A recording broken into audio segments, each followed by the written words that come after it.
Dr. Cipriano, why is the American Nurses Association here today? What message do you want to convey to Democrats and voters? The American Nurses Association actually has endorsed Hillary Clinton, so not only do we believe it's important to support her nomination and want to see her elected as president, but it's really important that we think about the impact of healthcare. We know that, again, this is an area that nurses feel very strongly about. We've been very supportive of the Affordable Care Act and the provisions that are really going to improve access to care, improve equity so that care is the same, and that's equity whether you're poor, whether it's for the right care for the LGBTQ community, or whether it's really just making sure that people don't wait an inordinate amount of time. It's equity in every sense.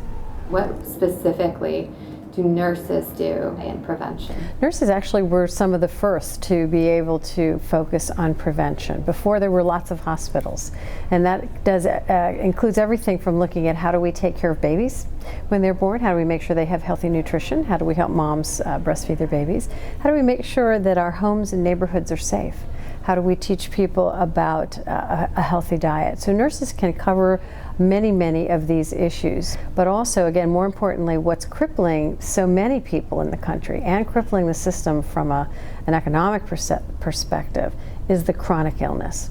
And we think primarily of things like diabetes and hypertension and some of the neurologic conditions and all of the effects of obesity. Nurses are integral to helping people recognize that it's important to address your dietary needs that affect those diseases, your activity level, your ability to get sleep, how to reduce stress. And so when we think of nurses not being just in the hospital, but being in clinics, being in community health centers, being in schools, being in the workplace, so being in everywhere that touches the public, nurses are helpful in looking at how to stay healthy and how to get healthy. What do you think Hillary Clinton, if she were elected president, what would her first step be? One of the things that we have learned as we think about social determinants of health is the saying is, the zip code where you live may determine how long you live. And that really does define the array of factors that we call social determinants of health. Is the area that you live in one that's poor? And so do you have financial issues? Do you have, again, safety where you live? Do you have access to good food? Do you have clean water? Do you have clean air?